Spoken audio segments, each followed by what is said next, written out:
அஸ்ஸலாமு அலைக்கும் வரஹ்மத்துல்லாஹி வபரகாத்துஹு. பிள்ளைகள் அந்த வாய்ஸ் கிளியரா மேல இருக்கு? வலைக்கும் அஸ்ஸலாம் வரஹ்மத்துல்லாஹி. கிளியர். ஓகே பிள்ளைகளா, ரைட்.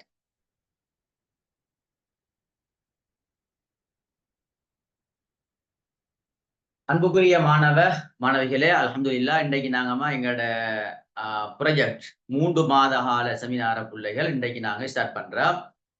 தொடராக பிள்ளைகள் எங்களோட இஸ்லாமிய நாகரிக கிளாஸ் நடந்துட்டு இருக்குது. அது நாங்க பிரேவர் கிளாஸ் எல்லாம் அது தொடராக நடந்துட்டு இருக்குது.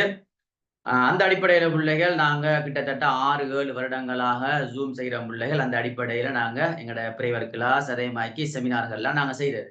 அந்த அடிப்படையில 2025ஆம் ஆண்டு பெண் பிள்ளைகளுக்கு நாங்க இன்றைக்கு, அதாவது 7ஆம் மாசம் 31ஆம் தேதி இன்றைக்கு நாங்க செமினாரை ஸ்டார்ட் பண்றோம். 3 மாத கால செமினார், 3 மாசம் நடக்கும்.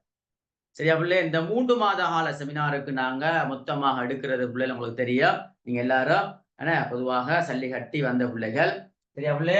2500 ரூபாய் 3 மாசத்துக்கு பிள்ளைல. 3 மாதத்துக்கு மொத்தமாகவே நாங்க எடுக்கிறது 2500 ரூபாய். ஆனா இறுதியாக பிள்ளைகள் இந்த எஸ்ஏ முடிய ஒவ்வொரு யூனிட்டாக நாங்க இன்ஷா அல்லாஹ் எம்சியூ கேள்வி செய்வோம் பிள்ளைல. இறுதியாக நாங்க ஒவ்வொரு யூனிட்டாக பிள்ளைகள் நாங்க இன்ஷா அல்லாஹ் எம்சியூ கேள்வி செய்வோம்.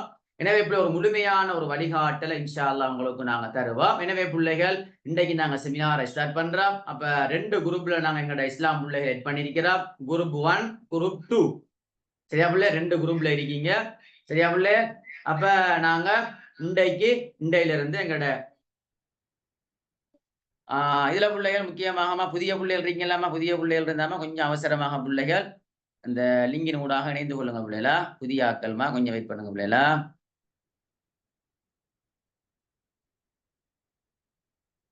ரைட். இந்த லிங்க் ஒன்று வரும் பிள்ளை, இஸ்லாம் லிங்க் வருதுன்னா பிள்ளை, புதிய ஆட்கள்மா இந்த லிங்கின் ஊடாக அவசரமாக இணைந்து கொள்ளுங்க பிள்ளைகளா. புதிய ஆட்கள்மா இந்த லிங்கின் ஊடாக அவசரமாக இணைந்து கொள்ளுங்க பிள்ளைகள். கிளாஸை நாங்க ஸ்டார்ட் பண்ணுவோம். ரைட். ஓகே பிள்ளை, புதிய ஆட்கள்மா இணைந்து கொள்ளுங்க பிள்ளைகளா. ரைட். மெசேஜை கட் பண்றேன் பிள்ளைல. மெசேஜை கட் பண்றேன்னா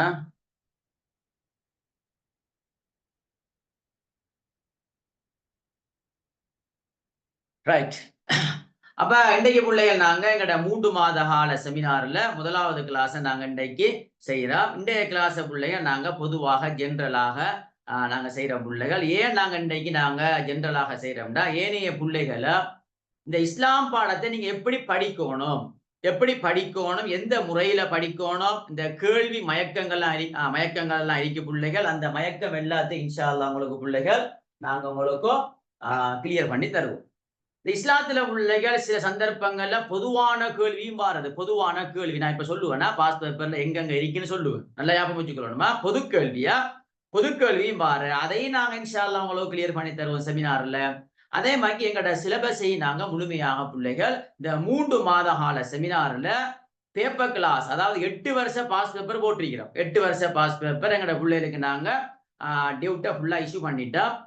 பிரைவேட் கிளாஸ் பிள்ளைகளுக்கு நாங்க செமினார் டியூட்டை இஷ்யூ பண்ணிட்டோம். இன்றைக்கு தான் நாங்க எங்களோட செமினாரை ஸ்டார்ட் பண்றோம். சரியா பிள்ளை? அப்ப 8 வருட பாஸ் பேப்பர். ஆனா பாஸ் பேப்பரை மட்டும் செய்யறல பிள்ளைகள், அதோட தியரி கிளாஸையும் செய்வோம். எப்படி கேள்வி வரும் என்ற விடயத்தை உங்களுக்கு நாங்க வழிகாட்டுவோம். அதை நான் உங்களுக்கு இன்ஷா அல்லாஹ் இன்றைக்கு உதாரணமாக சில கேள்விகள் உங்களுக்கு சொல்லி தருவோம் பிள்ளைகள். எப்படி கேள்வி மயக்கங்கள் வரும், அதை நீங்க எப்படி செய்யணும், எல்லா விஷயத்தையும் இன்ஷா அல்லாஹ் உங்களுக்கு கிளியர் பண்ணி தருவோம். உங்களுக்கு விளங்கணும், எப்படி படிக்கணும், எங்களோட பிள்ளைகளுக்கு விளங்கணும். ஏண்டா பிள்ளைகள் இஸ்லாத்துல இந்த மார்க் சிஸ்டத்தை பாத்தீங்கன்னா பிள்ளைகள், இதான் mark system. 2 marks, 4 marks, 6 marks, 8 marks, 10 marks, 5 marks. இதான் கூட மார்க் சிஸ்டம். சரியா பிள்ளைகள்? 2 மார்க்ஸுக்கு ஒரு கேள்வி எழுதணும். 4 மார்க்ஸுக்கு இதுக்கெல்லாம் டைம் இருக்க பிள்ளைல. இதுக்கு 3.5 நிமிடம் ஒதுக்கணும், இதுக்கு 7 நிமிடம் ஒதுக்கணும். இப்படி எல்லாம் பிள்ளை டைம் எல்லாம் இருக்கு. நாங்க சொல்லி தருவோமா? ஒவ்வொரு யூனிட்டாக நாங்க சொல்லி தருவோம் பிள்ளைகள். இந்த கேள்விக்கு இப்படி டைம் ஒதுக்கணும், ஏன்னா எத்தனை பாயிண்ட்ஸ் எழுதணும், எத்தனை பக்கம் எழுதணும், எதுக்கு அறிமுகம் எழுதணும், எதுக்கு தேவையில்ல, முழுமையான வழிகாட்டல பிள்ளைகள் நாங்க அழகான முறையில ஸ்கீம் அடிப்படையில உங்களுக்கு அழகான முறையில சொல்லி தருவோம். சொல்ற மாதிரி எழுதுங்க. நீங்க முழுமையாக பிள்ளைகள் ஆனா A+ எடுக்கலாம், 99 மார்க்ஸ் எடுக்கலாம். அதுக்குரிய ஒரு முழுமையான வழிகாட்டல் 99 மார்க்ஸ் எடுக்கலாம் இல்லையா? 99 மார்க்ஸ். ஏன்டா MCQ நாங்க செய்யறது எஸ்ஏ கேள்வி செய்வோம். 3 மாத கால செமினார். நீங்க சிலபஸையே முழுமையாக படிச்ச மாதிரி இருக்கும். சரியா பிள்ளையர்? ரைட். இந்த மார்க் சிஸ்டம் இருக்கு பிள்ளையர், இதுக்கு டைம் இருக்குது. அந்த டைமுக்குள்ளதான் அந்த கேள்விக்கு நீங்க ஆன்சர் பண்ணணும். சரியா பிள்ளை? நல்லா விளைவிக்கணும். அந்த டைமுக்குள்ளதான் பிள்ளைங்க நீங்க என்ன செய்யணும், அந்த கேள்விக்கு ஆன்சர் பண்ணணும். அந்த டைமை விட கூட எடுத்துட்டீங்க, பின்னுக்கு ஒரு கேள்வி பிள்ளைகள் விடுபடும். நல்லா ஞாபகம் வச்சுக்கணுமா? பின்னுக்கு ஒரு கேள்வி பிள்ளைகள் விடுபடும். மிச்சம் கவனமா இருக்கணும். இந்த டைம் மேனேஜ்மெண்ட் மிக முக்கியம். இந்த 2 marks, 4 marks, 6 marks, 8 marks, 10 marks, 5 marks. இந்த 5 மார்க்ஸ் கேள்வியை நீங்க பாத்தீங்கன்னா 8வது கேள்வி, கடைசி கேள்வி 5 மார்க்ஸுக்கு வரும். அதுல 4 விஷயம் போட்டிருப்பாங்க. ஒவ்வொன்றையும் பிள்ளைகள் நீங்க நல்லா விளையாங்க 9 நிமிடத்துக்குள்ள எழுதி முடிக்கணும். சரியா பிள்ளைகள்? 9 நிமிடத்துக்குள்ள பிள்ளைகள் ஒவ்வொரு தகவலையும் எழுதி முடிக்கணும். சரியா பிள்ளை? அப்பதான் இன்ஷா அல்லாஹ் உங்களுக்கு நாங்க வழிகாட்டுவோம் எப்படி எழுதணும் என்று. 8வது கேள்வி பிள்ளைகள் சிறு குறிப்பு எழுதுறது. ஏன்னா அதுல சில தகவல்களை 4 தகவலை போடுவாங்க. ஒவ்வொன்றுக்கும் 5 மார்க்ஸ். ஒவ்வொன்றுக்கும் பிள்ளைகள் 5 மார்க்ஸ் வழங்கப்படும். எனவே கட்டாயம் பிள்ளைகள் மொத்தமாக 5 கேள்வி செய்யணும் எஸ்ஏ கேள்வியில. ஏன்னா 3 மணித்தியாலமும் 10 நிமிடமும் தருவாங்க. அந்த டைமுக்குள்ள நாங்க எழுதி முடிக்கணும். MCQ கேள்விக்கு 2 மணித்தியாலம் தருவாங்க. அதை நாங்க அதுக்குள்ள எழுதி முடிக்கணும். எனவே எங்களோட வாழ்க்கையே இஸ்லாம் பாடத்துல பிள்ளைகள் 5 மணித்தியாலமும் 10 நிமிடமும் அதுக்குள்ள நாங்க இஸ்லாம் பாடத்தை எழுதுவோம். இந்த டைம் மேனேஜ்மெண்ட் என்பது மிக முக்கியம். ஏனண்டா பிள்ளைகள், இந்த டைமை நீங்க சரியாக ஃபாலோ பண்ணலாட்டி பின்னுக்கு 10 மார்க்ஸுக்குரிய கேள்வி விடுபடும். நல்லா ஞாபகம் வச்சுக்கணும் பிள்ளைல. சரியா? இப்ப நாங்க பிள்ளைகள் பேப்பர் திருத்துற பதால பிள்ளை நாங்க அனுபவத்துல சொல்றோம்.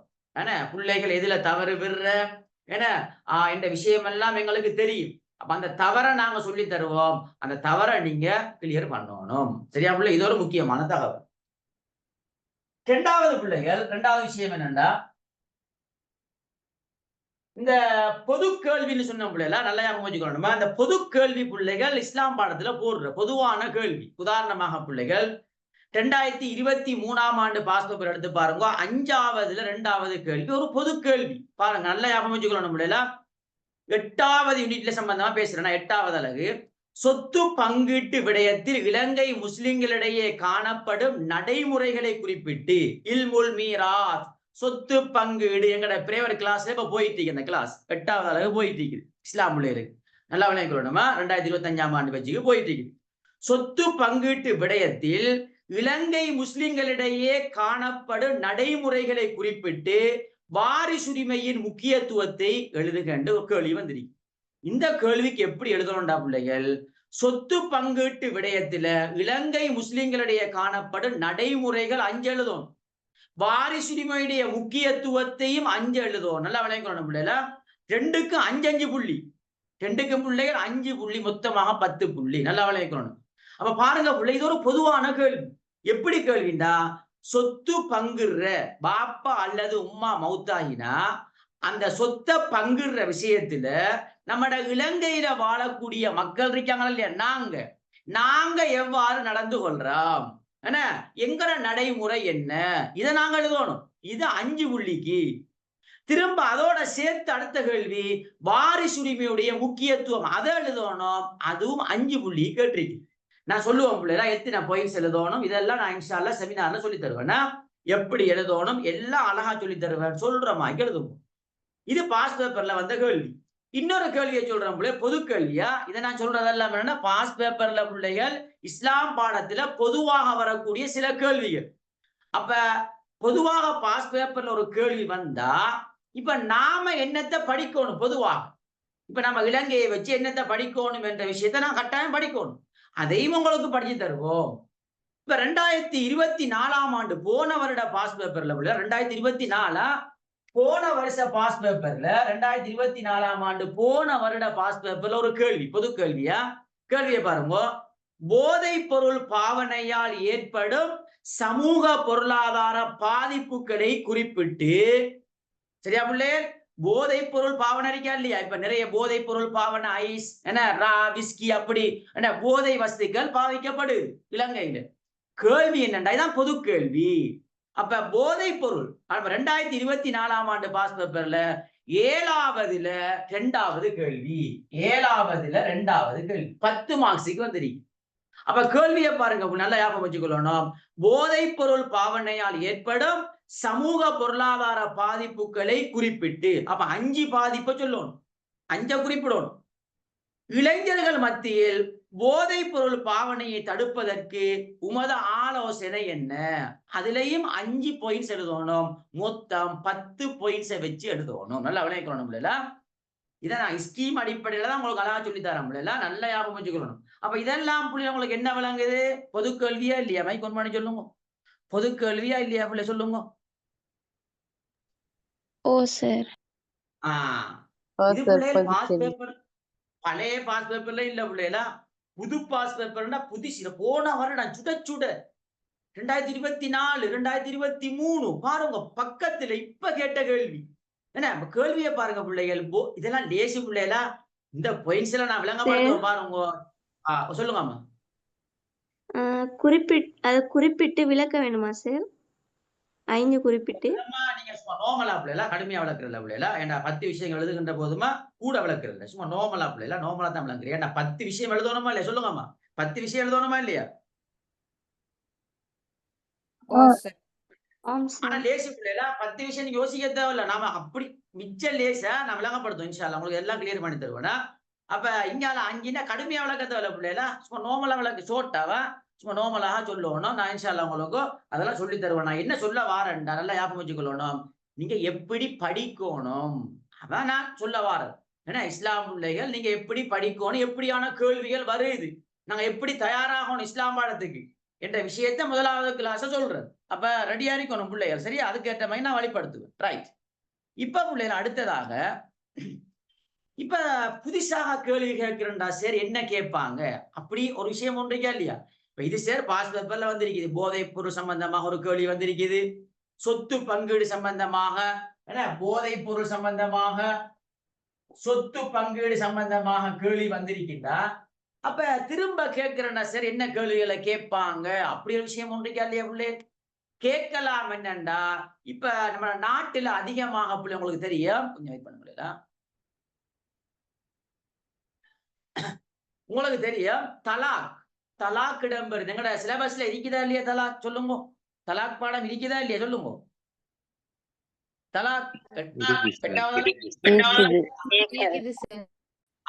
அப்ப அடுத்த கேள்வி என்னண்டா, எங்கட சமூகத்துல இலங்கை மக்களிடத்துல தலாக் ஏற்படுறதுக்கான காரணம் என்ன, அதனை தீர்ப்பதற்குரிய வழிமுறைகள் என்ன? இதே ஸ்டைல்ல கேள்வி மாதிரி இருக்கா இல்லையா? சொல்லுங்க. இதே ஸ்டைல் மாதிரி இருக்கா இல்லையா?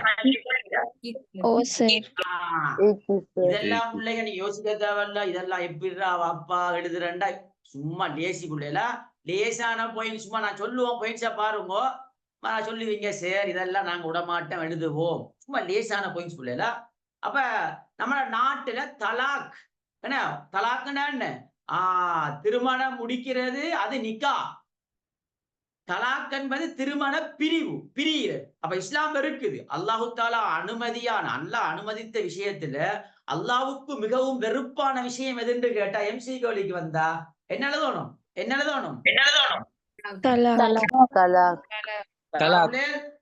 தலாக். கொஞ்சம் வெயிட் பண்ணுங்க.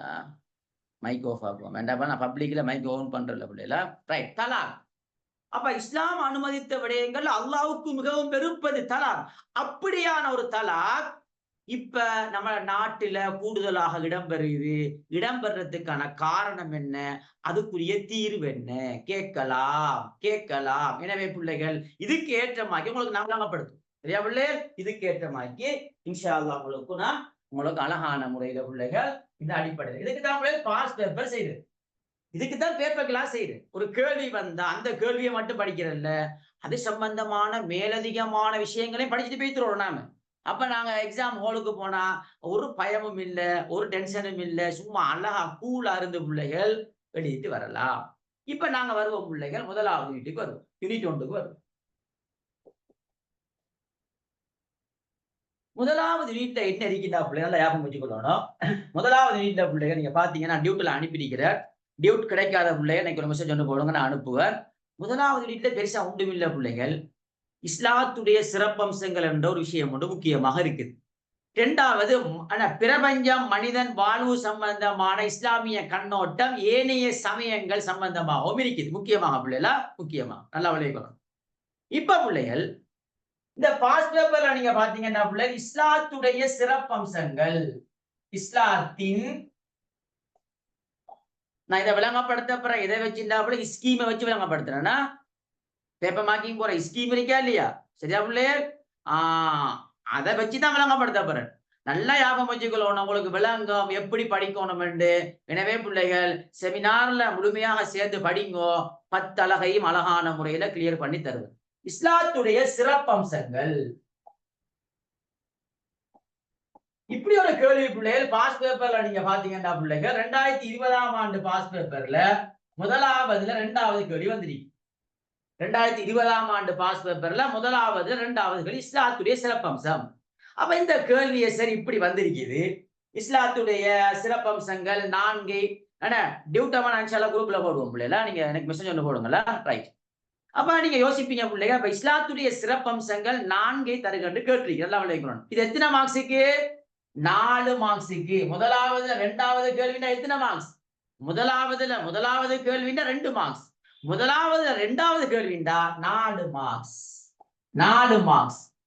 இதுக்கு எப்படி எழுதணும்டா? 7 நிமிடத்துக்குள்ள எழுதி முடிக்கணும். 7 நிமிடத்துக்குள்ள நீங்க இந்த கேள்விக்கு ஆன்சர் பண்ணி முடிச்சிடணும்.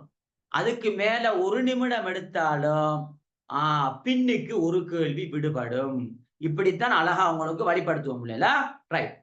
இது புள்ள ஒரு இஷ்யூ அல்ல. 4 பாயிண்ட்ஸ் ரப்பானியா, ஷுமூலியா, வாக்கியா, வசத்தியா நாங்க பாடமாக்கி வச்சிருக்கிறோம். 4 விஷயத்த ஒரு சொல்லுல எழுதக்கூடாது. ரப்பானியா, ஷுமூலியா, வாக்கி அப்படி எழுதுறல்ல. ஒவ்வொன்றையும் பிள்ளைங்க ரப்பானியா என்ன இந்த ரப்பானியான்னு வந்தா பிள்ளைகள் உதாரணமாக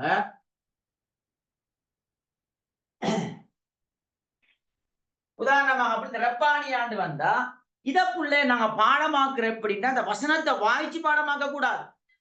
இத பிள்ளைங்க நாங்க பொய்சாக ஞாபகம் வச்சு கொள்ளணும். தலைக்குள்ள இஸ்லாத்துடைய சிறப்பம்சங்களில் முதலாவது முதன்மையானதுமான சிறப்பம்சமாக ரப்பானியா,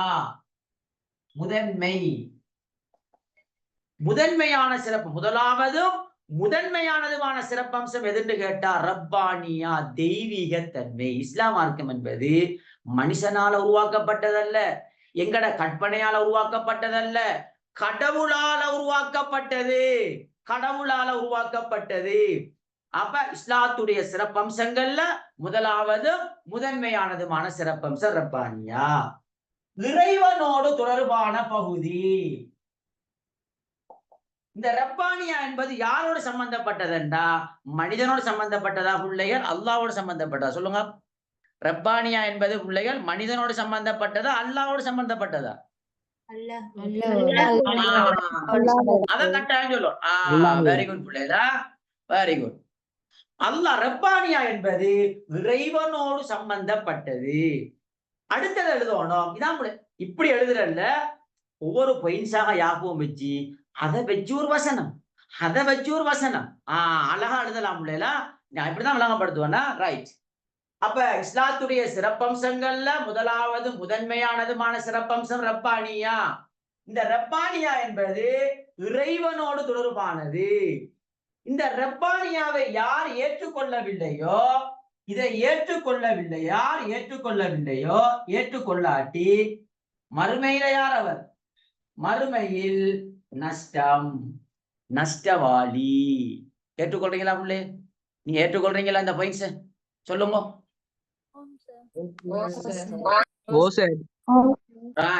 ஏண்டா பிள்ளைகள், அல்லாஹ்வை நாங்க அந்த உலகத்துல ஒரு மனிதன் ஏற்றுக்கொள்ளாம மூத்தாயிட்டான்டா அவன் நரகத்துக்கு போய்த்துருவான். அப்ப மறுமையில நரகத்துக்கு நஷ்டவாளிதானே. எனவே இந்த ரப்பானியாவை யார் ஏற்றுக்கொள்ளவில்லையோ அவன் மறுமையில் நஷ்டம் அடைஞ்சிட்டான். அப்ப ரப்பானியா என்பது முக்கியமான பகுதி.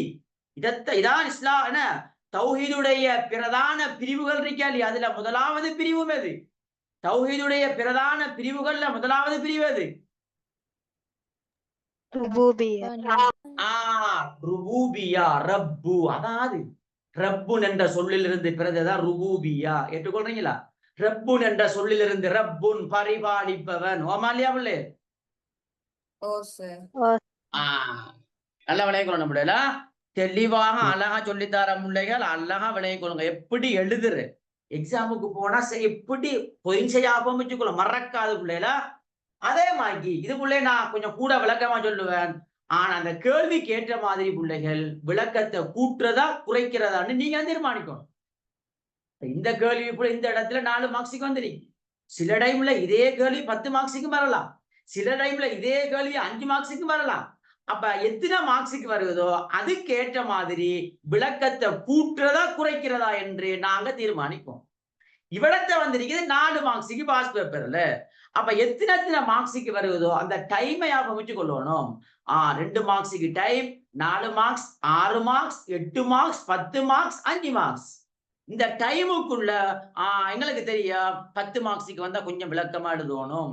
தெரியுமா இல்லையா எங்களுக்கு? ஏன்னா 10 மார்க்ஸுக்கு 19 நிமிடம் ஒதுக்க வேண்டும்.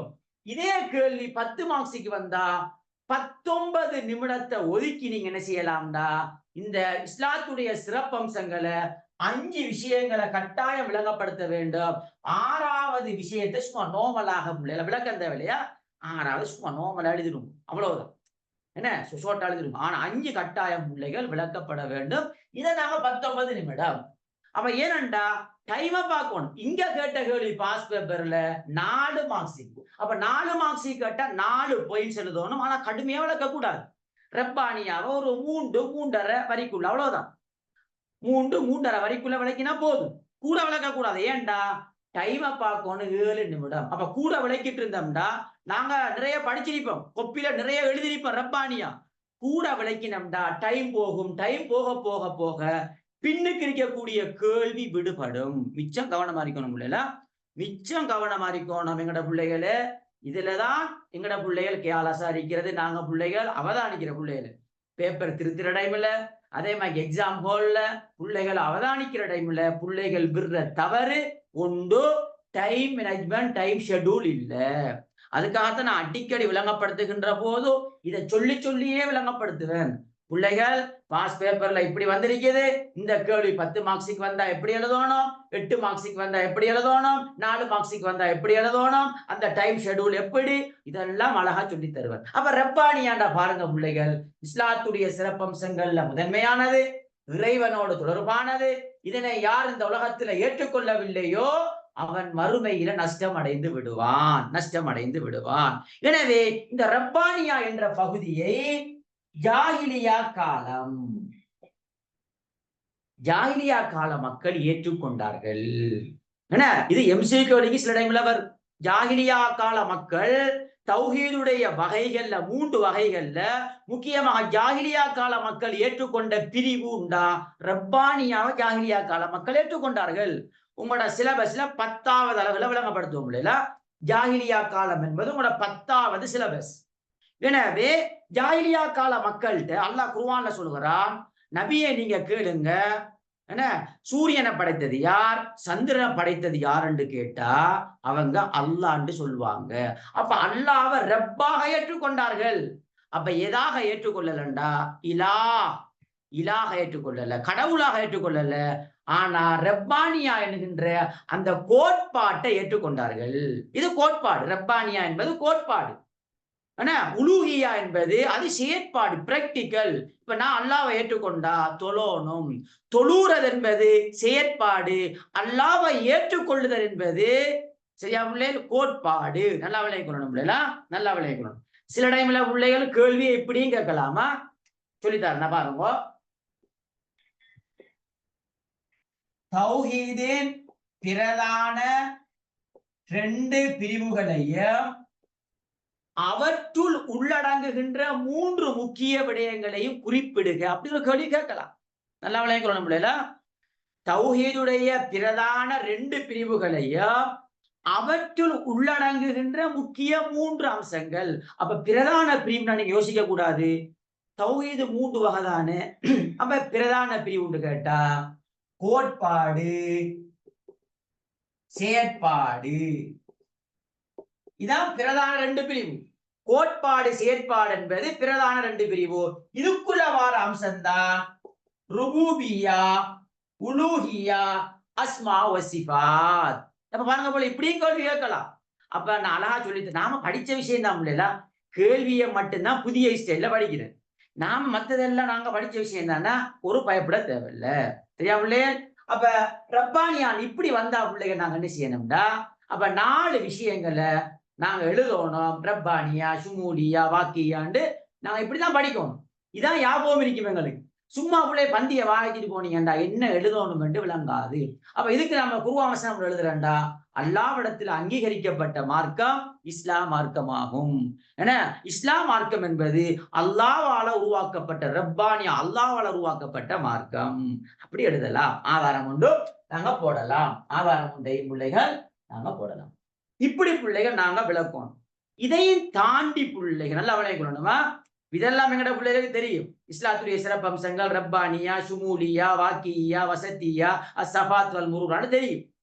இப்ப அடுத்த விஷயம் என்னன்னா எங்களுக்கு தெரியாத சில சிறப்பம்சங்கள் இருக்குது. அதை கட்டாயம் தெரிஞ்சிருக்கணும். அது எதுல இருக்கின்றா ஸ்கீம்ல இருக்கு. ஸ்கீம்ல நாங்க பேப்பர் மார்க்கிங் போற ஸ்கீம் இருக்கா இல்லையா பிள்ளைகள்? அதுல இருக்குது. அதுல இருக்கிற விஷயத்தை சொல்லி தரப்போறேன். சரியா பிள்ளைகள்? அது கட்டாயம் எங்களுக்கு தெரிஞ்சிருக்கணும். விளக்கம் தேவையில்ல, தெரிஞ்சிருக்கணும். ஏன்டா எம்சிக்யூ கேள்விக்கு வந்தா நாங்க ஆன்சர் பண்ண தயாராக இருக்க வேண்டும். இப்ப பிள்ளைகள் இப்ப அடுத்ததாக பிள்ளைகள் கவனிக்க வேணும். இந்த இஸ்லாத்துடைய சிறப்பம்சங்கள் என்ற கேள்வி எப்படி கேட்பாங்கண்டா இஸ்லாத்துடைய சிறப்பம்சம் என்று கேட்கலாம், இஸ்லாத்துடைய சிறப்பியல்புகள் என்று கேட்கலாம், இஸ்லாத்துடைய தனித்துவமான பண்புகள் என்று கேட்கலாம், அல்லது இறை சட்டத்தின் சிறப்பம்சங்கள். இறை சட்டத்தின் சிறப்பம்சங்கள் இப்படி கேட்கலாம். பிள்ளைகளா நல்லா ஞாபகம் வச்சுக்கொள்ளணும். எங்கட பிள்ளைகளே கேள்வியை மட்டும்தான் படிக்கிற பிள்ளைகளா பாருங்க. இஸ்லாத்துடைய சிறப்பம்சங்கள் என்று கேட்கலாம். அது எங்களுக்கு தெரியும் எல்லாருக்கும். இஸ்லாத்துடைய சிறப்பியல்புகள், இஸ்லாத்துடைய தனித்துவமான பண்புகள் அப்படி கேட்கலாம். இன்னொன்று இறை சட்டத்தின் சிறப்பம்சங்கள் என்று கேட்டாலும் இஸ்லாத்துடைய சிறப்பம்சம் தான். இறை சட்டம் அல்லாஹ்வுடைய சட்டம் குர்ஆன் ஹதீஸ். அப்ப குர்ஆன் ஹதீஸ் தான் இஸ்லாம். எனவே இஸ்லாத்துடைய சிறப்பம்சம்.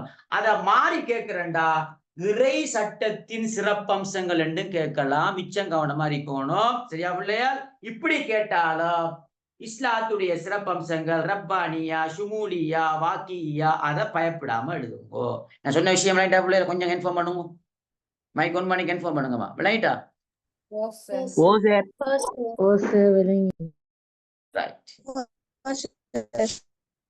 வெரி குட் பிள்ளைகளா. ரைட். இப்ப இது ஒரு விஷயம் பிள்ளைகளா, இது ஒரு விஷயம். இன்னொரு விஷயம் ஒன்று பிள்ளைகள்,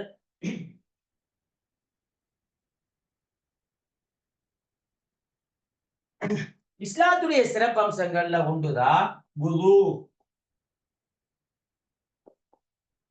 வுது உண்டா என்னண்டா பிள்ளை தெளிவான மார்க்கம். உங்களுடைய ஸ்கீம்ல வந்த விஷயம் பிள்ளைல, ஸ்கீம்ல இருக்கக்கூடிய விஷயம் தெளிவான மார்க்கம். பாடமாகி கொள்ளுங்க பிள்ளைல, விளக்கம் தேவையில்ல, ஆனா பாடமாக்கி கொள்ளுங்க கட்டாயம் பிள்ளைல. எம்சிக்யூக்கு வரும் சில டைம்ல வுது தெளிவான மார்க்கம். இஸ்லாம் மார்க்கம் தெளிவா ஒரு விஷயத்தை தெளிவாக சொல்லும், மயக்கம் இல்ல. ஒரு புதிய பிரச்சனை வந்தாலும் கூட அந்த புதிய பிரச்சனைக்கான தீர்ப்பையும் தெளிவாகத்தான் சொல்லும். எனவே இஸ்லாம் மார்க்கம் என்பது தெளிவான மார்க்கம். வுது தெளிவான மார்க்கம். ஒரு விஷயத்தை தொழுகையாக இருக்கலாம், நோம்பாக இருக்கலாம், என்ன விடயமாக இருந்தாலும் அதை தெளிவாக சொல்லும், தெளிவாக சொல்லும், மூடலாக இருக்காது. அப்ப இஸ்லாத்துடைய சிறப்பம்சங்கள்ல உண்டு வுது. இன்னொன்றைக்கு பிள்ளைகள் ஷுஹூலியா. ஷுஹூலியா ஷுமூலியா இல்ல அப்படியா? ஷுமூலியான்னா பரிபூரணம், சம்பூரணம், முழுமைத்தன்மை. இது ஷுஹூலியாண்டா இலகுவான மார்க்கம், லேசான மார்க்கம், பின்பற்றுவதற்கு லேசி. உதாரணமாக இஸ்லாம் சொல்லும் தொழுங்கோ. இப்ப சொல்லுவேன்டா பிரயாணத்துல போகின்ற போது தொலை கஷ்டமா சேர்த்து சுருக்கி தொழுங்கோ. இஸ்லாம் சொல்லும் நோன்பு பிடிங்கோ. ஆனா நோன்பு பிடிக்க கஷ்டமா, நீ நோயாளியாக இருக்காயா, ஏன்னா உனக்கு கஷ்டமா இருக்குதா, நோன்பு பிடிக்க வேண்டாம். அப்ப பாருங்க இஸ்லாம் இவ்வளவு லேசானமா இருக்கும். சில கடமைகளை கட்டாயம் செய்யுங்கன்னு சொல்லும்.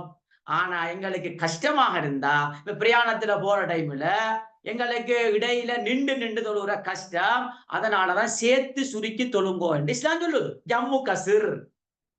அப்ப இஸ்லாம் மார்க்கம் லேசா இல்லையா? லேசான மார்க்கம். சுஹூலியா, சுஹூலியா. இன்னொன்று கட்டாயம் தெரியும், உங்களோட ஸ்கீம்ல இருக்க பிள்ளைகள் அஹ்லாக்கியா. அஹ்லாக்கியா பண்பாடான மார்க்கம், பண்பாடு ஒழுக்கமான மார்க்கம். எங்க இஸ்லாம் மார்க்கத்துல நோக்கம் என்னன்னா, ரசூலுல்லாஹ் ஜாஹிலியா கால சமூகத்துக்கு அனுப்பப்பட்டார். ஜாஹிலியா காலம்டா என்ன பிள்ளைகள்? இப்ப நாம என்ன சொல்ற, மடமையான சமூகம், புத்தி இல்லாத அப்படி இல்ல. மடமையான சமூகம்டா அவங்க மடமையா இல்ல, நல்ல கவிதையில நல்ல பாண்டித்தியம் பெற்ற சமூகம். அப்ப ஏன் ஜாஹிலியான்னு சொல்றேன்டா, ஒழுக்கம் இல்ல. ஒழுக்கம் இல்லாததுக்காக ஜாஹிலியான்னு சொல்றது. இந்த ஒழுக்கத்தை கொண்டு வருவதற்காக வேண்டித்தான் ரசூலுல்லாஹ் அந்த சமூகத்துக்கு நபியாக அனுப்பப்பட்டார். அப்ப இஸ்லாத்துடைய முக்கியமான நோக்கம் என்ன? அஹ்லாக்கிய ஒழுக்கத்தை கொண்டு வரணும். ரசூலுல்லாஹ் சொன்னாங்க, இன்னமா புஇஸ்து லியுதம்மிம மகாரிமல் அஹ்லாக். நான் இந்த உலகத்துக்கு ஏன் அனுப்பப்பட்டேன்டா, ஒழுக்கத்தை பூரணப்படுத்த. அப்ப இஸ்லாம் எதிர்பார்க்கிறேன்டா, நீ தொழுறியா ஒழுக்கம் வரணும், ஹஜ்ஜிக்கு போறியா பண்பாடு ஒழுக்கம் வரணும். தொழுது ஒழுக்கம் வரலையா அந்த தொழுகை ஏற்றுக்கொள்ளப்படாது. அப்ப இஸ்லாத்துடைய மிக முக்கியமான சிறப்பம்சம் தான் அஹ்லாக்கியா. நாளை மறுமையில அல்லாஹ்வுடைய தராசில, மீசான் என்கின்ற தராசில இடக்கூடிய ஒரு அமல் என்று சொன்னா பிள்ளைகள் நல்லா விளங்கிக் கொள்ளணும், எம்சிக்கு வரும் அஹ்லாக்கியா, ஒழுக்கம்தான். நாளை மறுமையில அல்லாஹ்வுடைய தராசில இடக்கூடிய ஒரு அமல் என்று சொன்னா அஹ்லாக்கியா, ஒழுக்கம். அதே மாதிரி இன்னொன்றைக்கு பிள்ளைகள், நாலாவது மசாதிரு ஷரியா, இஸ்லாமிய சட்ட மூலாதாரங்களை கொண்டது. அப்ப இஸ்லாத்துடைய சிறப்பம்சம் என்னடா பிள்ளை, இஸ்லாத்துல மட்டும்தான் இருக்கு, ஏனைய சமயங்கள் எல்லாம் இருக்காது. அதான் சிறப்பம்சம் என்று சொல்றது. எங்கட சமயத்துல இஸ்லாத்துல என்ன சிறப்பம்சம்? ஒவ்வொரு சமயத்துக்கும் ஒவ்வொரு சிறப்பம்சம் இருக்கும். ஆனா எங்கட சமயத்துடைய சிறப்பம்சம் என்னண்டா, மசாதிரு ஷரியா. இதே மாதிரி இன்னொரு சொல்ல ஒன்று இருக்குது, மகாசிது ஷரியா. மகாசிது ஷரியான்னு அது வேறு, நாலாவது யூனிட்ல இருக்குது. இஸ்லாம் வகுத்த சட்டங்களின் நோக்கங்கள் அது வேற, மகாசிது ஷரியா. மகாசிது ஷரியா,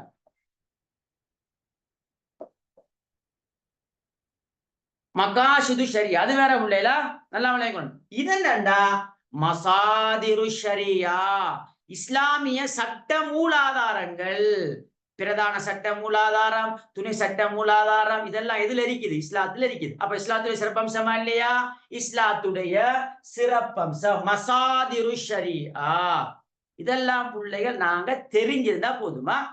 மற்றதெல்லாம் ரப்பானியா ஷுமூலியா இதெல்லாம் உங்களுக்கு தெரியும், அது விளக்கமாக நமக்கு தெரியும். ஆனா இது விளக்கம் தேவையில்ல, என்னன்னு தெரிஞ்சிருக்கணும். புது தெளிவான மார்க்கம், ஷுஹூலியா இலகுவான மார்க்கம், அஹ்லாக்கியா பண்பாடு ஒழுக்க பண்பாடு உள்ள மார்க்கம், மசாதிரு ஷரியா இஸ்லாமிய சட்ட மூலாதாரங்களை கொண்ட மார்க்கம். இஸ்லாமிய சட்ட மூலாதாரம், பிரதான சட்ட மூலாதாரம் குர்ஆன் ஹதீஸ், அதே மாதிரி துணை சட்ட மூலாதாரம், இப்படியான சட்ட மூலாதாரங்களை கொண்டது. இன்னொன்றைக்கு இப்படி ஸ்கீம்ல முக்கியமான விஷயம் ஒன்று என்னன்னா, சமூக மார்க்கம். சமூக மார்க்கம், சமூக மார்க்கம். சமூக மார்க்கம்டா என்னண்டா பிள்ளைங்க நல்லா விளங்கிக் கொள்ளுங்க. அதுக்கு நாங்க அரபால சொன்னது என்னண்டா, உதாரணமாக உம்மத்தன் வசத்தன் குர்ஆன்ல வரும். நாங்க உம்மத்தன் வசத்தன்டா எம்சிக்கு வரை ஞாபகம் வச்சுக் கொள்ளணும், நடுநிலையான சமூகம். உம்மத்தன் வசத்தன். இஸ்லாத்துடைய சிறப்பம்சங்கள் ஒன்றும் என்ன, வசத்தியா. பாருங்க இந்த குர்ஆன்ல அல்லாஹ் என்ன சொல்றான், உம்மத்தன் வசத்தன். உம்மத்தன் வசத்தன நடுநிலையான சமூகம். இந்த உம்மத் என்பதுதான் சமூகம், வசத் என்பது இஸ்லாத்துடைய சிறப்பம்சங்கள்ல வசத்தியான் இருக்குது, நடுநிலையான மார்க்கம். நடுநிலையான மார்க்கம் அதான் உம்மத்தன் வசத்தன். அப்ப உம்மத்துண்டா என்னண்டா, சமூகம். அப்ப சமூக மார்க்கத்துக்கு நாங்க என்ன சொல்லலாம்டா, உமவியா. உமவியா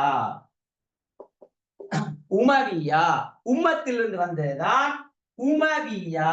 உமவியா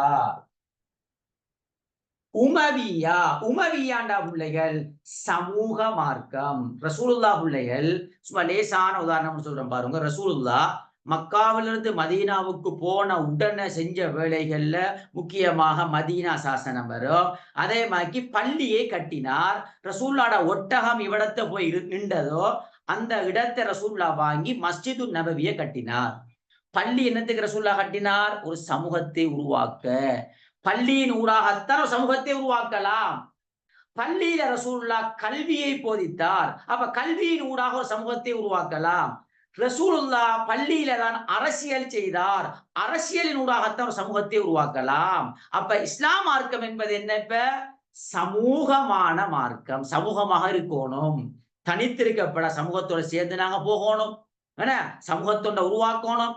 சமூகத்தை உருவாக்குறதுக்கு தான் ரசூலுல்லா மதீனாவுல போய் உடனே மஸ்ஜிது நபவியை கட்டினார். அப்ப பள்ளிக்குள்ள எல்லாரும் வருவாங்க, சமூகமே வரும். உதாரணமாக அப்படி தொழுகையை பாருங்க, ஜமாத் தொழுகை, நம்ம கூட்டாக தொழுகிறோமா இல்லையா? அப்ப அதே சொல்லி தருது, சமூகமாக இருங்கோ. தொழுகின்ற போது தனித்து தொழுவதை விட கூட்டாக தொழுகிறது 27 மடங்கு நன்மை கூட. ஏன் சொல்லுதுண்டா இஸ்லாம்? சமூகமாக இருங்க. சமூகம். அப்ப இஸ்லாம் மார்க்கம் என்பது என்ன மார்க்கம்? சமூகமான மார்க்கம். அதுக்கு நாங்க சொல்றது பாடமாக்குற கஷ்டம் இல்லை பிள்ளைகளா. உம்மத்தன் வசத்தன் உங்களுக்கு தெரியும். உம்மத்தன் வசத்தன், உம்மத்தின சமூகம். அப்ப உமவியா உம்மத், வசத்தன்டா அது வசதியா, அது நாங்க இஸ்லாத்துடைய சிறப்பம்சங்கள் ஒன்றுதான் நடுநிலையான தன்மை, நடுநிலை போகக்கூடியது என்ற விஷயத்துக்கு வரும். ரைட்டா பிள்ளையா சொல்றது? மைக் ஆன் பண்ணி சொல்லுங்கம்மா. கிளியரா?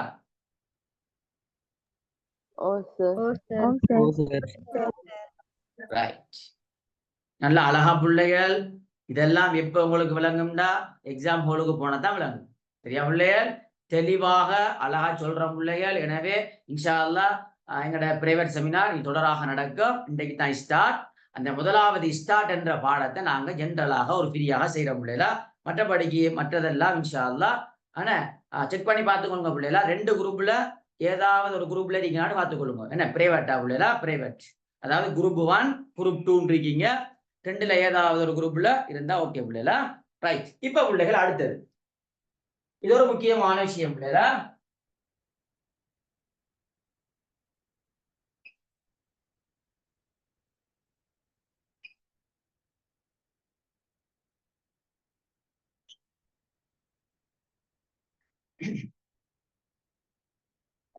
இப்ப பிள்ளைகள்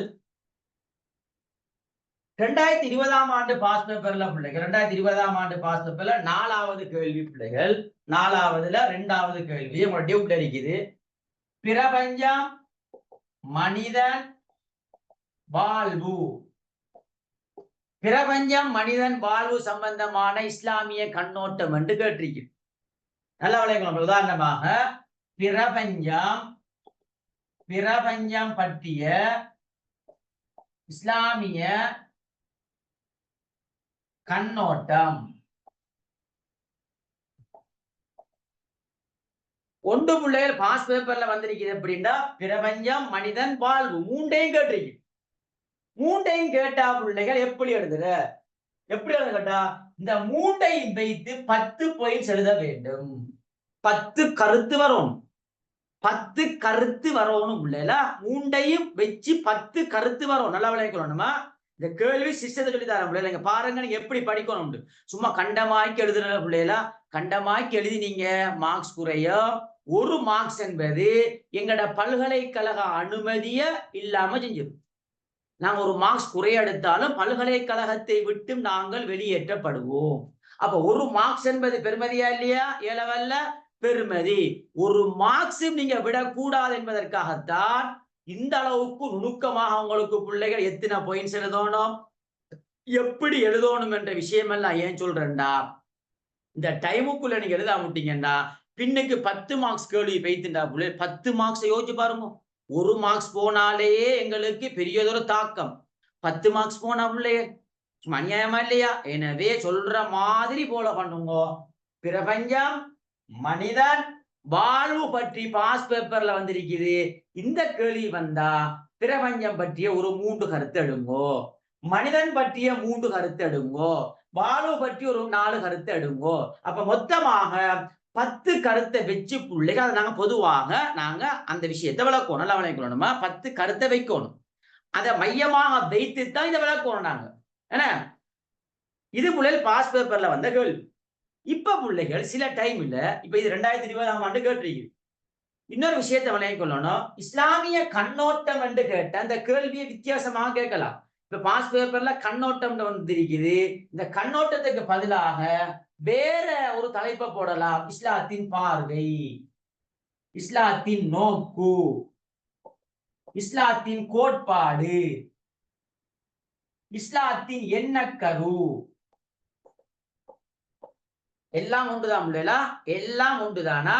பிரபஞ்சம் பற்றிய இஸ்லாத்தின் கண்ணோட்டம் என்று கேட்டாலும் உண்டுதான், பிரபஞ்சம் பற்றிய இஸ்லாத்தின் பார்வை என்று கேட்டாலும் உண்டுதான், பிரபஞ்சம் பற்றிய இஸ்லாத்தின் நோக்குண்டு கேட்டாலும் உண்டுதான், பிரபஞ்சம் பற்றிய இஸ்லாமிய கோட்பாட்டை விளக்குகண்டு கேட்டாலும் உண்டுதான், பிரபஞ்சம் பற்றிய இஸ்லாத்துடைய எண்ணக்கருவை விளங்கப்படுத்துகண்டு கேட்டாலும் எல்லாமே ஒரே விஷயம்தான்.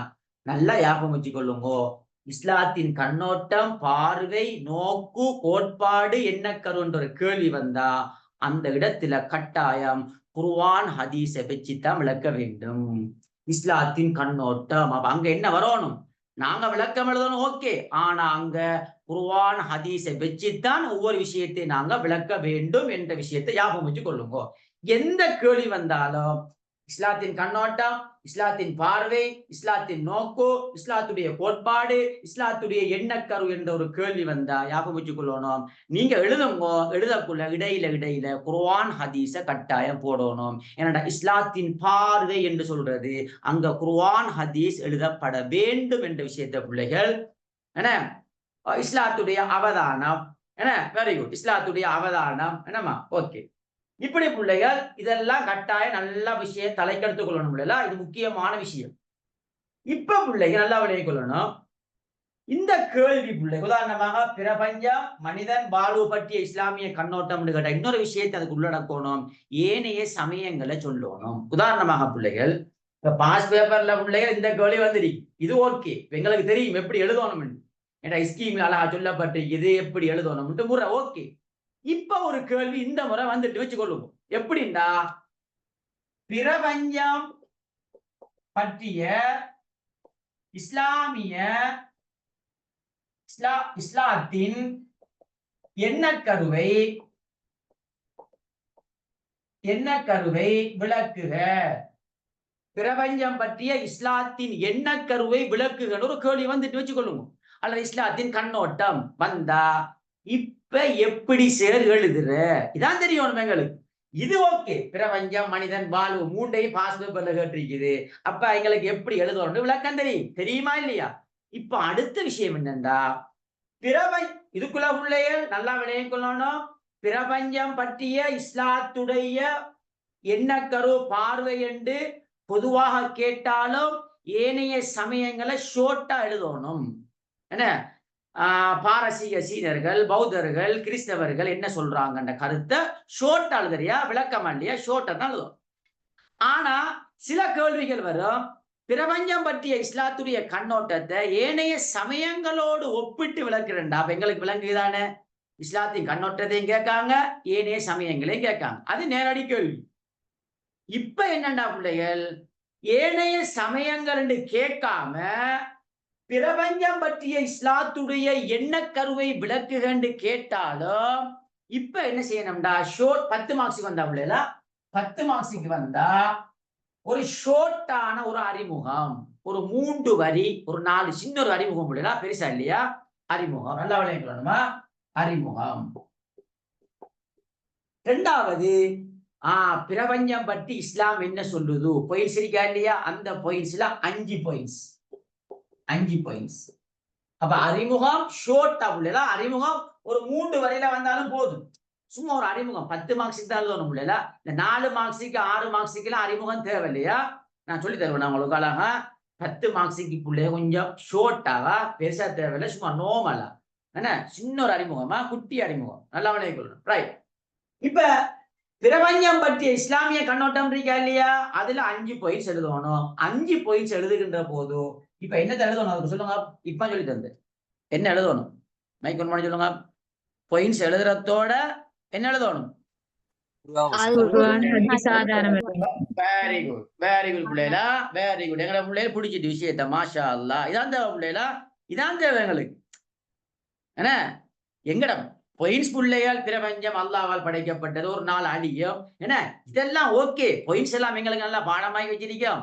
எங்களுக்கு என்ன தேவை இப்ப? என்ன இதெல்லாம் விளங்கப்படுத்துவோம் பிள்ளைகளா. இன்றைக்கு அறிமுக கிளாஸுக்காக வேண்டி உங்களுக்கு முக்கியமான தகவலை சொல்லித்தாரு. அடுத்தடுத்த பாடத்துல பிள்ளைகள் முழுமையாக எல்லாத்தையும் விளங்கப்படுத்துவேன். ஒவ்வொரு கேள்வியை எழுதி முழுமையாக விளங்கப்படுத்தி கிளியர் பண்ணுவேன். இப்ப இந்த அறிமுக கிளாஸுக்காக வேண்டி பிள்ளைகள் பொதுவாக சில முக்கியமான தகவலை சொல்லித்தாரு. எப்படி நீங்க படிக்கணும், எப்படி கேள்வி வந்தா எப்படி எழுதணும், சிஸ்டம் தெரியணுமே. சும்மா போய் சரி வருமா? நான் ஒரு பிரயாணம் போனா அந்த பிரயாணம் எப்படி போகணும் என்று தெரியணுமே. சும்மா நாங்க பிரயாணம் போறேன்னு போகலாமா? போக இயலாது. எப்படி போகணும், எந்த ரூட்டால போகணும் என்று தெரியணும். அப்ப ஒரு கேள்வி வந்தா எப்படி எழுதணும் என்று அந்த ரூட் தெரியணும். சும்மா கண்டமாய்க்கு எழுதினோம்டா மார்க்ஸ் குறையும். எனவே பிள்ளைகள், பிரபஞ்சம் பற்றிய இஸ்லாமிய கண்ணோட்டம் என்றோ மனிதன் பற்றிய இஸ்லாமிய கண்ணோட்டம் என்று அப்படி வந்தாலும், ஏனைய சமயங்கள்னு கேட்டா உங்களுக்கு விளங்குமா இல்லையா? ஏனைய சமயத்தை கேட்டிருக்காங்க. ஆனா ஏனைய சமயங்கள்னு கேட்காம பிரபஞ்சம் பற்றிய இஸ்லாத்துடைய என்ன கருண்டு கேட்டாலும் ஏனைய சமயங்களை ஷோர்ட்டா பிள்ளைல ஷோர்ட்டா எழுதணுமா, விளக்கம் இல்ல. பிள்ளைகள், உதாரணமாக கிறிஸ்தவர்கள் ஆதத்தின் பாவத்தை சுமந்து கொண்டே மனிதன் இப்பிரபஞ்சத்தில் பிறக்கிறான், அவ்வளவுதான். என்ன பௌத்தர்கள் முன்ஜென்ம கர்ம வினைகளை அனுபவிப்பதற்காகவே மனிதன் பிறக்கிறான். நாஸ்திகர்கள் இந்த உலகமே இயற்கையாக தோன்றியது. சும்மா ஷோர்ட்டா எழுதணுமா. மேல எப்படி ஒரு 3 வரியில அறிமுகம் எழுதுறீங்களோ அதே மாதிரி இறுதியாக கடைசியில ஏனைய சமயங்களை ஷோர்ட்டா எழுதணும். ஆனா எங்களுக்கு முக்கியமா இது தேவை, அந்த 5 பாயிண்ட்ஸ் இருக்கா இல்லையா, குர்ஆன் ஹதீஸோட எழுதுற 5 பாயிண்ட்ஸ், அத பிள்ளைகள் கட்டாதான் முக்கியம். இப்ப நல்ல ஞாபகம் வச்சுக்கணும் பாருங்க. அப்ப ஏனைய சமயங்களும் குறிப்பிடப்பட வேண்டும். அப்ப இதுக்கு 2 மார்க்ஸ் அல்லது 1 மார்க்ஸ் வழங்கப்படும். இதுக்கு என்ன 8 மார்க்ஸ், இதுக்கு 2 மார்க்ஸ், இதுக்கு 7 மார்க்ஸ் பிள்ளைகள். 8 9 10. சில டைம்ல பிள்ளைகள் அறிமுகத்துக்கு சில சந்தர்ப்பங்கள்ல 1 மார்க்ஸ் வழங்கப்படுற பிள்ளைகளா 10 மார்க்ஸிக்கா, சில டைம்ல 1 மார்க்ஸ், சில டைம்ல அப்படி வேணா சில டைம்ல மார்க்ஸ் இல்லாமலும் வார இருந்தாலும் பிள்ளைங்க நாங்க பொதுவாக 10 மார்க்ஸ் எழுதுகின்ற போது கட்டாயம் ஞாபகம் வச்சுக்கொள்ளணும். ஷோர்ட்டான அறிமுகம் எழுதி கொள்ளுங்க பிள்ளைகளா, மாற்றப்படாம ஷோர்ட்டான ஒரு சின்ன ஒரு அறிமுகமா. 4 மார்க்ஸுக்கு 6 மார்க்ஸுக்கு எல்லாம் தேவைப்படாது. சரியா பிள்ளைகள்? 10 மார்க்ஸுக்கு முக்கியமாக 10 மார்க்ஸுக்கு பிள்ளைகள் சின்ன ஒரு அறிமுகம்.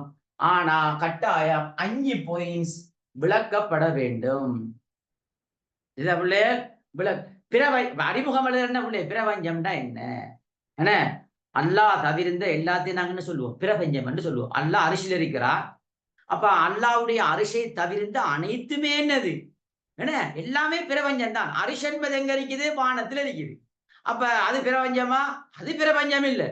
அப்ப அல்லாஹ்வையும் அல்லாஹ்வுடைய அரிசையும் தவிர்ந்த எல்லாமே பிரபஞ்சமாகும். அனைத்துமே இந்த உலகத்தில் இருக்கிற எல்லாத்தையும் நாங்க பிரபஞ்சம் என்று சொல்லுவோம். எனவே இந்த பிரபஞ்சம் பற்றிய இஸ்லாத்துடைய என்ன கருவாக என்று போட்டு சும்மா சோட்டு பிள்ளைகளா கட்டுமையா விளக்கம் எழுதுறல்ல, சும்மா ஒரு 3 வரியில் அவ்வளவுதான்.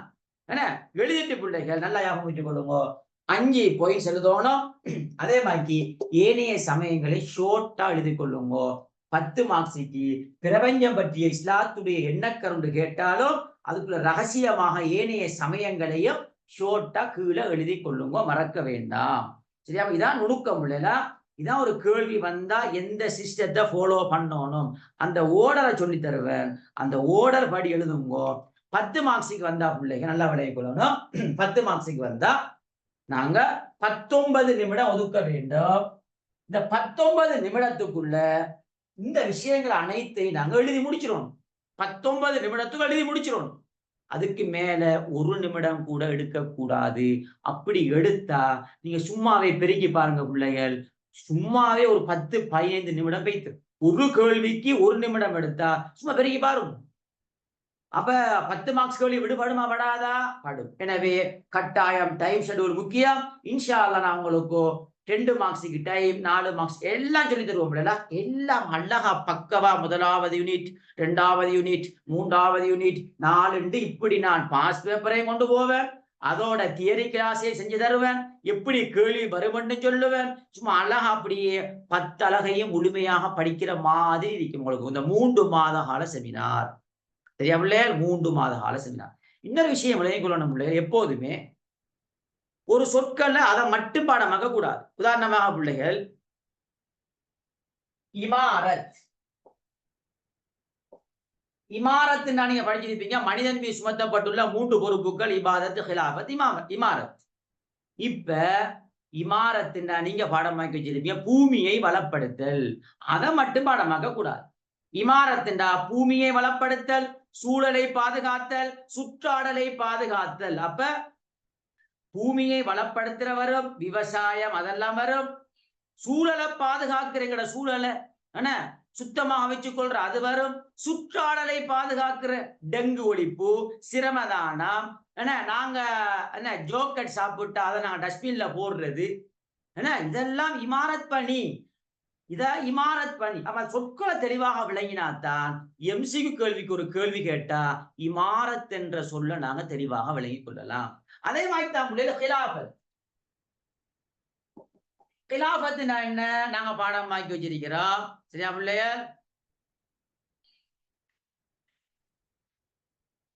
ஹிலாபத்னா இஸ்லாமிய ஆட்சி. அப்ப இறை சட்டங்களை பூமியில் நிலைநாட்டுதல் என்ன பணின்னு கேட்டுன்னு சொல்லுவீங்க? இறை சட்டங்களை பூமியில் நிலைநாட்டுதல் என்பது எந்த பணின்னு கேட்டுன்னு சொல்லுவீங்க? ஹிலாபத். அப்ப அதுக்காக ஒரு சொல்ல வச்சு ஹிலாபத் இஸ்லாமிய ஆட்சி அதை மட்டும் பாடமாக்குறல்ல. இறை சட்டங்களை பூமியில நிலைநாட்டுற யாரு? ஹலீஃபா. அல்லாஹ்வுடைய சட்டங்களை பூமியில யாருக்குள்ள நிலைநாட்டணும்? யாரு செய்யணும் அந்த வேலை? அப்ப நல்லா விளையாடணும். ஹிலாபத்துல நாங்க ஒரு சொல்ல மட்டும் பாடமாக்கி வச்சு கொள்ள கூடாது. ஹிலாபத் இஸ்லாமிய ஆட்சி. அப்ப கேள்விய பிள்ளைகள் சில டைம்ல அந்த சொல்ல சேஞ்ச் பண்ணி கேட்டா அப்ப எங்களுக்கு விளங்கணும் ஹிலாபத்துன்னா என்ன, சொற்களை தெளிவாக விளங்கிக் கொள்வோம். அதே மாதிரி தான் பிள்ளைகள் இன்னொரு சொற்கள் இருக்கு, ரிசாலத், நுபுவத். எங்க பிள்ளைகளுக்கு விளங்கப்படுத்தினேன். நல்லா விளங்கிக் கொள்ளணுமா? ரிசாலத். ரிசாலத்துனா என்ன? ரிசாலத், நுபுவத். நுபுவத்துல நீங்க பாடமாக்கிருப்பீங்க நபித்துவம். ரிசாலத்துனா தூதுத்துவம். அப்ப எங்களுக்கு அந்த விளக்கம் விளங்குறல்ல. என்னடா வாப்பா, இப்ப ஜாமியல் குர்ஆன் அப்படித்தான். ஜாமியல் குர்ஆன், குர்ஆனை ஒன்று சேர்த்தார், அது பிள்ளை. ஜாமியல் குர்ஆன் என்பது உஸ்மான் அலிக்கு சொல்றேன். குர்ஆனை ஒன்று சேர்த்தார்னு வராது, மக்களை குர்ஆனின் பக்கம் ஒன்று சேர்த்தார்.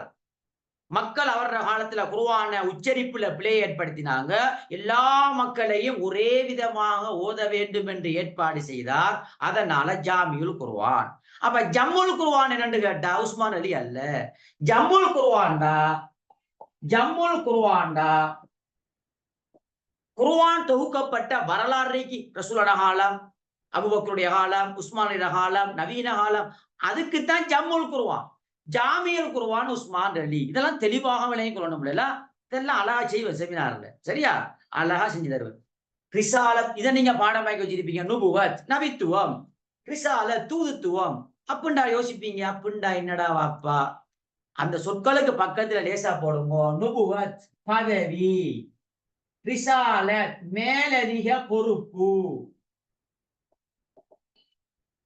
நுபுவத் என்பது பதவி. பதவின்னா என்ன? இப்ப நான் ஒரு ஆசிரியர், எனக்கு ஆசிரியர் என்ற பதவி கிடைச்சாதான் நான் ஸ்கூலுக்கு போகலாம். சும்மா ரோட்டால போற எல்லாரும் பிள்ளை ஸ்கூலுக்கு போய் படிப்பிக்கலாமா? சொல்லுங்க. ரோட்டால போற எல்லாரும் ஸ்கூலுக்கு போய் படிப்பிக்கலாமா? என்ன பதவி இருக்கணும்? என்ன பதவி இருக்கணும்? ஆசிரியர். இதை இப்படித்தான் விளங்குற பிள்ளைல. ஆசிரியர் என்ற பதவி இருக்குது. ஆசிரியர் என்ற பதவி இருக்கிறதால நான் ஸ்கூல்ல போய் படிப்பிக்கேன். அதே மாதிரிதான் நுபுவத் என்பது ஒரு பதவி.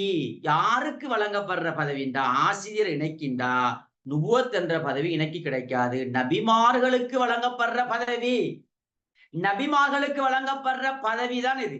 இந்த பதவி யாருக்கு கிடைக்குதோ அவருக்குத்தான் ஜிப்ரீல் அலைஹிஸ்ஸலாம் வருவார். ரசூலுல்லாஹ்க்கு இந்த பதவி 40 வயசுல கிடைச்சிச்சு. ஜிப்ரீல் அலைஹிஸ்ஸலாம் வந்தார். அப்ப 38 வயசு ஜிபிஎஸ்ல வந்தாரா? வரல. 39ல வந்தாரா? வரல. ஏனண்டா ரசூலுல்லாஹ்க்கு இந்த பதவி கிடைச்ச எப்பண்டா 40 வயசுல. இந்த பதவி கிடைச்சாதான் ஜிப்ரீல் அலைஹிஸ்ஸலாம் வருவார். அதான் நுபுவத் பதவி. இந்த பதவி எடுத்தாக்கள் உலகத்துல எத்தனை பேருண்டா? 1,24,000 பேர். 1,24,000 நபிமார்கள் இந்த உலகத்துக்கு அனுப்பப்பட்டிருக்காங்க. நுபுவத் என்ற பதவி. ரிசாலத்து என்னடா பிள்ளை? மேலதிக பொறுப்பு. இப்ப நான் ஸ்கூலுக்கு போயிட்டேன். போனா எங்களை ஸ்கூல்ல பிள்ளை கிட்டத்தட்ட ஒரு 65-70 ஸ்டாஃப். இப்ப பிரின்சிபல் கூப்பிட்டு என்ன செய்வாருண்டா, ஒரு 5 பேர் எடுத்து செக்ஷனல் ஹெட் பகுதி தலைவரை வைப்பாரா இல்லையா? எல்லாரையும் வைக்கிறியா? கொஞ்சம் பேரை எடுத்து வைப்பார். ஏனண்டா பிள்ளைகளை கொஞ்சம் குழப்பம், இந்த குழப்பத்தை கிளியர் பண்றதுக்கு செக்ஷனல் ஹெட் வைப்பார். என்னத்துக்கு வைக்கிறேன்டா? பிள்ளைகள் குழப்பம், இந்த குழப்பத்தை கிளியர் பண்ணணும். அதே மாதிரிதான் பிள்ளைகள் அல்லாஹ் என்ன செய்வான்? நபிமார்களை அனுப்பி மக்கள் பாவத்துல மூழ்கிட்டு இருக்கிற டைம்ல அந்த நபிக்கு இன்னொரு மேலதிகமான பொறுப்பை கொடுப்பான். அந்த மேலதிகமான பொறுப்பு தான் ரிசாலத். இப்படி மேலதிகமான பொறுப்பை பெற்றவர்கள் எத்தனை பேருண்டா? 313 பேர். ரசூலுல்லாவை நாங்க நபி என்று சொல்லுவோம், ரசூல் என்று சொல்லுவோம். ஏனென்றா அவர் நுபுவத்தை பெற்றிருக்கிறார். இதான் முதலாவது பெறுறது. இப்ப நான் ஆசிரியர் என்ற பதவியை ஃபெஸ்டுக்கு தான் பெறுவேன். ஸ்கூலுக்கு போனதுக்கு பிறகுதான் எனக்கு மேலதிக பொறுப்பு கிடைக்கும், செக்ஷனல் ஹெட். அதே மாதிரிதான் நுபுவத் என்ற பதவிதான் ஃபெஸ்டுக்கு கிடைக்கும். அதுக்கு பிறகுதான் ரிசாலத் என்கின்ற மேலதிக பொறுப்பு கிடைக்கும். இப்படி மேலதிக பொறுப்பு கிடைச்சாக்கள் எத்தனை பேருண்டா? 1,24,000 நபிமார்கள் அல்லாஹ் 313 பேரை செலக்ட் பண்ணி எடுத்தான். எனவே ரிசாலத் என்பது மேலதிக பொறுப்பு. இப்ப நீங்க பாடமாக்கி வச்சிருப்பீங்க 8ஆம் ஆண்டுல எல்லாம் நபிமார்களில் சிரேஷ்டமானவர்கள் ரசூல்மார்கள். அப்படின்னா என்ன? இன்னொரு பதவி வழங்கினா சிறப்பா இல்லையா பிள்ளைகள்? அப்ப நபிமார்களுடைய சிறப்புக்குரியவர் தான் ரசூல்மார்கள் சொல்றாரு. எனவே ஏனண்டா இவங்களுக்கு மேலதிக பொறுப்பு ஒன்று வழங்கப்பட்டிருக்குது. அப்ப இவங்களுக்கு பொறுப்பு கூட 2 பதவி.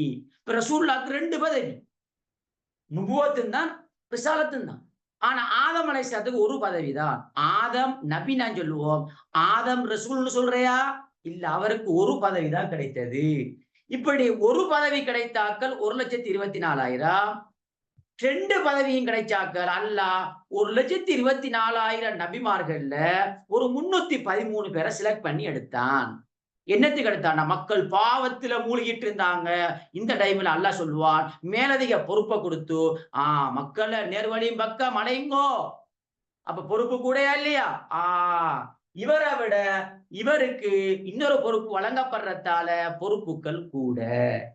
இப்ப விளையாண்ட பிள்ளைய பாட இப்ப நுபுவத் ரிசாலத் சம்பந்தமான ஏதாவது பிரச்சனை வருமா? உங்களுக்கு சொல்லுங்க, உங்களோட மனசை தொட்டு சொல்லுங்க. இல்ல சார். இல்ல சார். இப்படி படிச்சா பிள்ளைகள், இப்படி படிச்சீங்கண்டா அந்த சொற்கள்ல சும்மா அல்லாஹ் இந்த கேள்வி வார பிள்ளைகளா நுபுவத் ஹிதாயத் பெறுவதற்கான ஊடகம் ஆராய்க. ரிசாலத் ஹிதாயத் பெறுவதற்கான ஊடகம் ஆராய்க. ரிசாலத் ஹிதாயத் பெறுவதற்கான ஊடகம் என்பதை நபிமார்களுடைய வரலாற்றை வைத்து ஆராய்க. இப்படி எல்லாம் கேள்வி வார வாஸ்தவத்தில் இருக்குது. இப்ப எங்களுக்கு விளங்கணும் நுபுவத்துண்டா என்ன, ரிசாலத்துண்டா என்ன விளங்கினா ஆன்சர் பண்ண ஏழுமா இல்லாத இப்படிதான் பிள்ளைகள் படிக்கணும். இப்படித்தான் நான் இன்ஷா அல்லாஹ் செமினார் அப்படி அழகா கொண்டு போவேன். ஆனா செமினார்ல ஒவ்வொரு விஷயம் தெளிவாக விளங்கப்படுத்துவோம் பிள்ளைகளா. நான் ஒவ்வொன்றாக அழகா தெளிவாக விளங்கப்படுத்தி அப்படியே கொண்டு போவேன். இன்றைக்கு உங்களுக்கு அறிமுக கிளாஸ் என்பதனால சில முக்கியமான தகவல்களை பொதுவாக உங்களுக்கு சொல்லியிருக்கிறேன். அது உங்களுக்கு மிச்சம் பிரயோசனமாக இருக்கும். இன்னும் நிறைய சிஸ்டங்கள் இருக்கு பிள்ளைகள், அந்த சிஸ்டத்தோடயே நாங்க படிப்பிப்போம். அதே மாதிரி எக்ஸாம் எழுதுங்க இன்ஷா அல்லாஹ் 99 மார்க்ஸ் பிள்ளை நீங்க பெற்றுக்கொள்ளலாம். அதுக்குரிய வழிகாட்டு நாங்க இன்ஷா அல்லாஹ் செஞ்சுட்டு இருக்கிறோம். எனவே எங்களோட செமினார்லமா நீங்க விரும்பிய பிள்ளைகளுமா நீ கலந்து கொண்டு படிக்கலாம். அது உங்களோட விருப்பம் பிள்ளைகள். செமினாருக்கு மொத்தமாக பிள்ளைலாம் 3 மாசத்துக்கும் 2,500. 3 மாசத்துக்கு பிள்ளை 3 மாசத்துக்கு மொத்தமாகவே 2,500 எடுக்குது. எஸ்ஏ கேள்விக்கு பிள்ளைலாம் எஸ்ஏ ஃபுல்லா செய்வோமா 10 அலகு. இப்ப நாங்க செமினாருக்குரிய டியூட்டா பிள்ளைகளுக்கு நாங்க அனுப்பிட்டோம். எல்லாரையும் குரூப்ல எட் பண்ணிட்டோம். முதலாவது குரூப் 2 குரூப் இருக்கு. சொல்லுங்கம்மா. நாளைக்கு கிளாஸ் இருக்க நாளைக்குமா வெள்ளிக்கிழமை பிள்ளைகள், வெள்ளிக்கிழமை நாளைக்கு போடல பிள்ளை, இன்ஷா அல்லாஹ். நான் சனிக்கிழமை பிள்ளை என்னண்டாமா செமினார் பிள்ளைகள் திங்கள், செவ்வாய், புதன், வியாழன், நாளைக்கு வெள்ளி நடக்காது. ஆனா மற்ற டைம்ல போடுவேன். ஆனா சனி ஞாயிறும் பிள்ளைகள் நான் கொஞ்சம் வெளியூருக்கு உங்களுக்கு தெரியும் பிள்ளைகள். இப்ப வார சனிக்கிழமை அனுராதபுரம், அதே மாதிரிக்கு புலனறுவ, அதே மாதிரிக்கு ஒரு மதரிசா உண்டு. இப்படி பிள்ளைகள் இந்த ஒவ்வொரு சனி ஞாயிறுமா நான் வெளியூர்களுக்கு செமினாருக்கு போய்த்தது. அதனால பிள்ளைகள் இப்ப கொஞ்சம் பிஸி. அதனாலமா சனி ஞாயிறுல பெரும்பாலும் பிள்ளைகள் செமினார போட மாட்டேன். ஏனென்றா நான் வெளியூருக்கு போய்த்துவேன். இப்ப நான் இந்த வார சனியும் பிள்ளைகள் அனுராதபுரம். அதுக்கு அடுத்த ஞாயிற்றுக்கிழமை ஒரு மதரசாவில் ஒரு செமினார் மர்கசுனூர். அதே மாதிரி அடுத்த சனிக்கிழமை பிள்ளைகள் புலனறுவு. சரியா போல இப்படிமா சனி ஞாயிறுல பிள்ளைகள் வெளியிடங்கள்ல முழுமையாக செமினார் செய்யறது. அதனால பிள்ளை இன்ஷால்லா மற்ற டைம்ல சுபோ கிளாஸ் போடுவேன். சரியா பிள்ளை நைட்டுக்கு போடுவேன், ஈவினிங் போடுவேன். இப்படி மாறி மாறி போடுவோம் பிள்ளைகள். ரெக்கார்டிங்கே தருவோம். ரெக்கார்டிங்கு முழுமையாக அவங்களுக்கு கிடைக்கும். நீங்க சில டைம்ல முக்கியமான வேலை சுட்டி மராட்டி பிள்ளைகள் ரெக்கார்டிங்க நாங்க 2027 பட்ஜெட்டுமா ஸ்டார்ட் பண்ண பிறகு உள்ள சல்லி கட்டிட்டிருக்காங்க. தொடராக 2025, 2026 நடந்துட்டு இருக்குது. 2027க்கு இப்ப ஸ்டார்ட் பண்ண பிறகு பிள்ளைகள் என்ன குரூப்ல எட் பண்ணல, பிள்ளைகள் சல்லி கட்டி இணைஞ்சு கொண்டிருக்காங்க இன்ஷா அல்லாஹ். சரியா பிள்ளை? 2027 மிக விரைவில் ஸ்டார்ட் பண்ண பிறகு அதுக்குரிய போஸ்டரை போடுவோம் எல்லா குரூப்ல இன்ஷா அல்லாஹ். அப்ப சரிம்மா இன்ஷா அல்லாஹ் நல்லா படிங்க பிள்ளைகள், எல்லாரும் நல்லா படிச்சு ஏன்னா எக்ஸாம்ல நீங்க பாஸ் பண்ணணும். அதுக்கு நானும் துவா செய்யறேன், நீங்களும் துவா செஞ்சு நல்லா ஹார்ட் ஒர்க் பண்ணி படிங்க பிள்ளைகள். இன்ஷா அல்லாஹ் செமினார்ல நடக்கிற விஷயங்களை ரெக்கார்டிங்ல கேளுங்க. கேட்டு 3 மாசம் தான் இருக்குது. கிட்டத்தட்ட ஒரு 103, 105 நாளுக்குள்ள இருக்குது. எனவே பிள்ளைகள் நல்லா படிச்சு கொள்ளுங்க, பயப்பட வேண்டாம். இந்த என்ன 90 நாள் 3 மாசம் எஸ்ஏ செய்வேன்.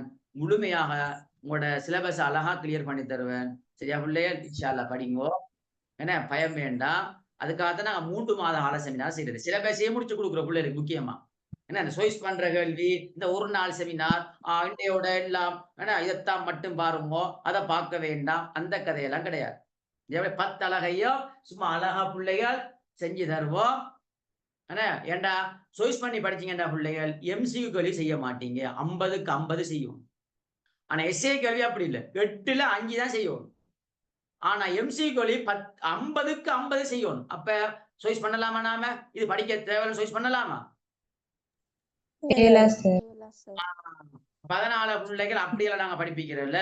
அதான் 3 மாத கால செமினார் செய்யறோம். அதை இன்றைக்கு நாங்க ஸ்டார்ட் பண்றோம் இன்ஷா அல்லாஹ். பிள்ளைகள் தொடராக இன்னைக்கு கிளாஸ் நாங்க நடக்கும். டைம் டேபிள் குரூப்ல போடுவோம். பிள்ளைகள் எல்லாரையும் குரூப்ல எட் பண்ணிட்டோம். இன்னும் நிறைய பிள்ளைகள் எட் பண்ண வேண்டி இருக்குது. கொஞ்சம் நான் இன்ஷா அல்லாஹ் எட் பண்ணுவோம். பிள்ளைல கால் பண்ண வேண்டாம். நான் இன்ஷா அல்லாஹ் இன்றைக்கு நைட்டுக்குள்ள எட் பண்ணுவோம். பிள்ளைல ஏன்னா நிறைய பிள்ளைகளுமா மெசேஜ் போட்டு இருக்காங்கம்மா. நிறைய மெசேஜ் பிள்ளைல இஸ்லாமிய நாகரிகமே ஃபுல்லா மெசேஜ் அடிக்கும் பிள்ளைகள். இன்னும் நிறைய பிள்ளை எட் பண்ணணும் இன்ஷா அல்லாஹ். 2 குரூப் இருக்கு பிள்ளைல. அதுல ஏதாவது ஒரு குரூப்ல இருக்கீங்கன்னு பாருங்க. ஒரு குரூப்ல இருக்கணும். 2 குரூப் இருக்கா. இஸ்லாமிய நாகரிகத்துக்கும் அப்படித்தான். உங்களுக்கும் பிள்ளைகள் அல்ஹம்துலில்லாஹ் எங்களோட கிளாஸுக்கு நிறைய பிள்ளைகள் வார அல்ஹம்துலில்லாஹ். சரியா பிள்ளைகள்? அதனால நாங்கள் ஒவ்வொரு வருடமும் செமினார் செய்யறது. இன்ஷா அல்லாஹ் அடுத்த கிளாஸ்ல எல்லாரையும் சந்திப்போம். டைம் டேபிள குரூப்ல போடுவோம் பிள்ளைல. இன்ஷா அல்லாஹ் நாளைக்கு நான் உங்களுக்கும் டைம் டேபிள்ல குரூப்ல போட்டுருவோம் பிள்ளைல. அப்ப போயிட்டு வர பிள்ளைய துவா செஞ்சு சொல்லுங்க. அஸ்ஸலாமு அலைக்கும் வரஹ்மத்துல்லாஹி வபரகாத்துஹு. வலைக்கும் ஸலாம் வரஹ்மத்துல்லாஹி ஓகே.